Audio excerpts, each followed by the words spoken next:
చట్ట ప్రకారం వాళ్ళు జీవించాలని, తమ కట్టడలు శాసనములు అనుసరించాలని చెప్పి దేవుడు కోరుకున్నాడు.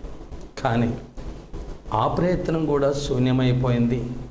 ప్రేమైనటువంటి వారలారా గమనించండి, ఆ ప్రయత్నం కూడా శూన్యమైపోయి దేవుడు చేసిన మేలులను అనుభవించారు, కానీ దేవునికి విధేయులుగా వారు జీవించక చివరికి దేవుని సన్నిధిలో, దేవుని మందిరములో, సాలొమోను కట్టినటువంటి మందిరములోనే బొమ్మలు గీసి విగ్రహారాధికులైనట్లుగా బైబిల్లో మనం చూస్తున్నాం. ఇంకా మనం చూసినట్లయితే దేవునికి కోపం వచ్చినప్పుడు ఆ మందిరము నుండి వారిని వెళ్ళగొట్టి ఇజ్రాయేలు దేశం మీదకి నెబుకద్నెజరు అనే రాజును పంపి, ఆ రాజు ద్వారా భయంకరమైనటువంటి యుద్ధాలు జరిగించి దేశమునే శ్మశానంగా మార్చి దేవుడు శిక్షించినాడు.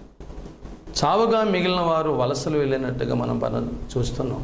70 ఏండ్లు దేవుడు ఆ దేశాన్ని శ్మశానంగా మార్చినప్పటికీ, వలసపోయిన వారు నానాకి ఇబ్బందులు పడుతున్నప్పటికీ వారి మనస్తత్వాలు మార్చబడలేదు, వారి స్వభావాలు మార్చబడలేదు.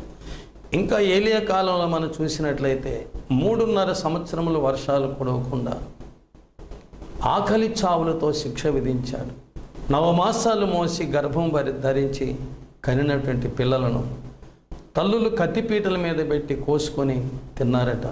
ఇంత కఠోరమైనటువంటి శిక్షలు విధించాడు. ఎందుకంటే ప్రజలు మార్పు చెందాలని, ఆ పాపపు స్వభావాన్ని విడిచిపెట్టాలని, తన ఆజ్ఞల ప్రకారము, తన కట్టడల ప్రకారము మానవుడు జీవించాలనే ఉద్దేశముతో దేవుడు ఎలాంటి కక్షా మార్గముతో, శిక్షా మార్గముతో, హింసా మార్గముతో మనిషి స్వభావాన్ని మార్చుకొని తన పోలికగా చేసుకోవాలని దేవుడు చేసిన ప్రయత్నాలన్నీ ఒకదాని అంట ఒకటి అన్నీ కూడా